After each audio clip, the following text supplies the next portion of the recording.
Hey guys, real quick, if you're about to watch the video and you're like, wow, that perspective is really weird.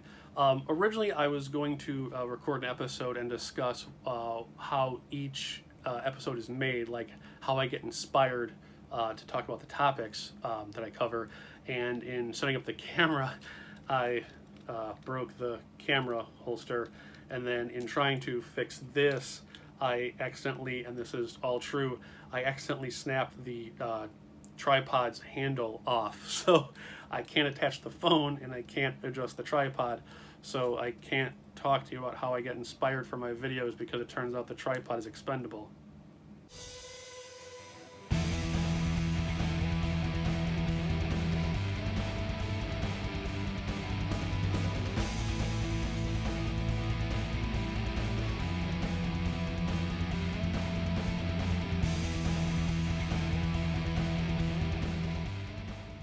Hey, welcome back to the game room.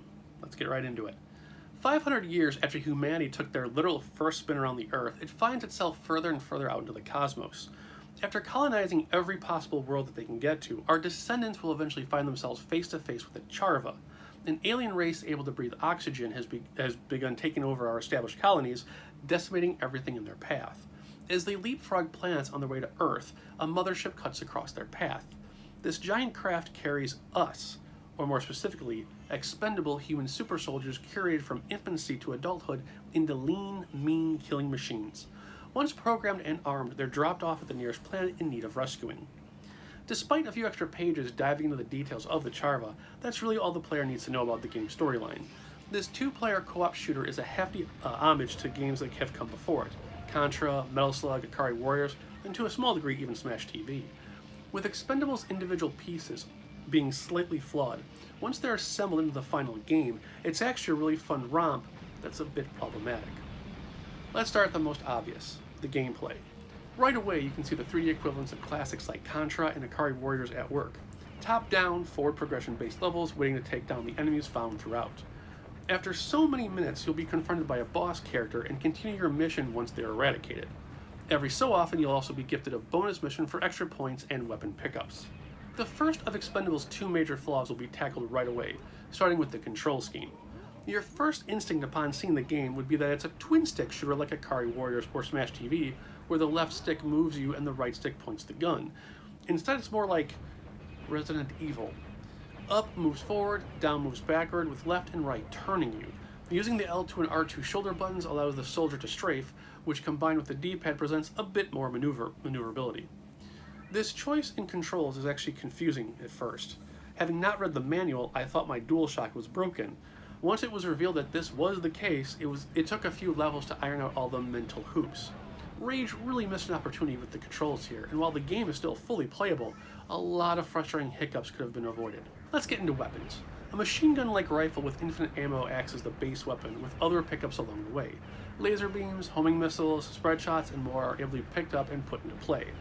Up to 3 weapons can be stored at once, along with the current level's choice of grenade. Weapons can be switched between on the fly, but the player's next pickup overwrites the current weapon in use, so be careful. Some weapons can be leveled up if they're picked up multiple times, but trying to keep track of them is nigh impossible. Rather than have the weapon containers be visually distinct, they're the same containers but with different colored glowing effects.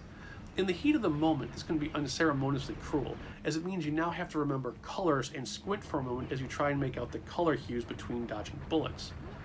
On a stranger note, there are quite a few moments where it felt like your default weapon was actually stronger than any of the given pickups. An odd sensation, as it defeats the whole purpose of hunting down a favorite pickup. I'll gladly take more damage over a wider spread or homing option any day. Speaking of, the homing missiles have a quirk to them that I really wish I had known before playing. If you hold down a button, you can essentially control the missiles to their intended target. This gimmick plays a crucial role against a boss fight involving 4 base stations. If you don't hold down on the D-pad while firing the missile, it will always hit too low of target.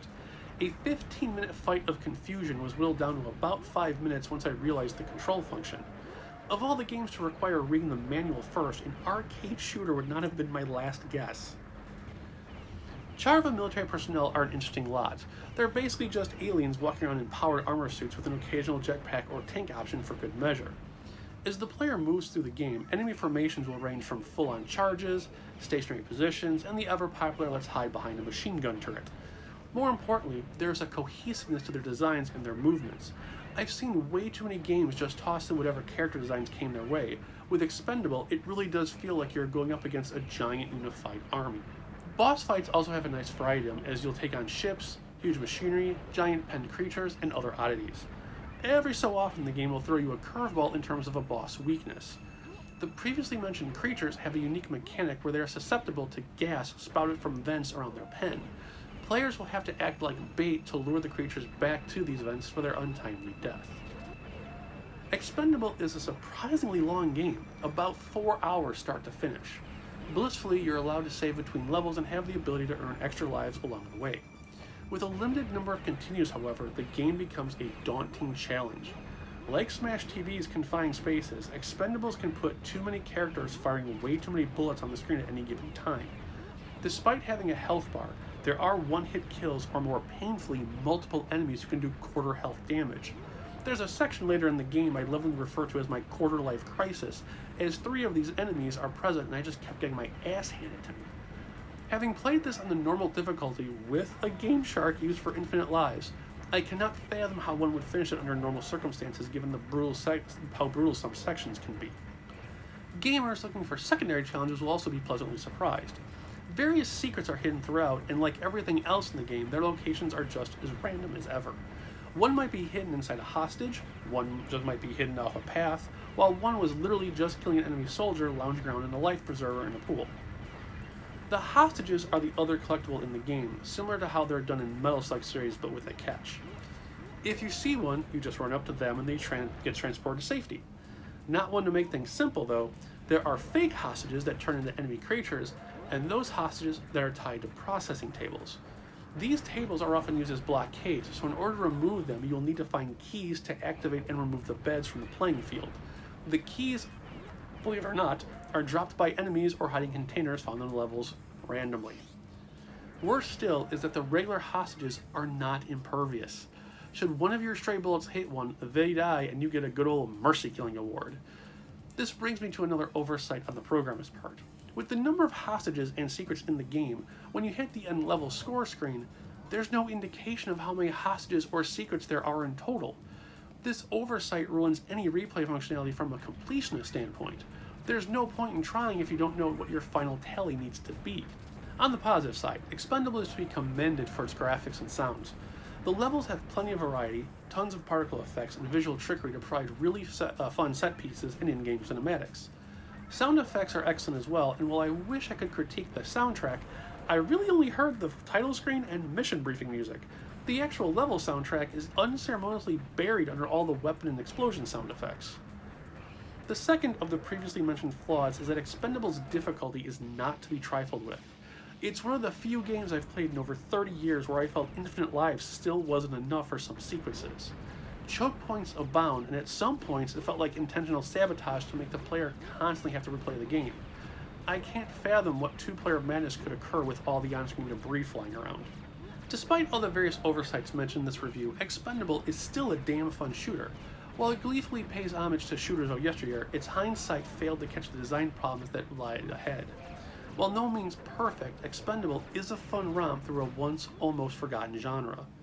On GameRave's review scale, it receives a solid 7 out of 10. If you're looking to snag a copy, it goes new for about $20, while used copies can be had for about half that.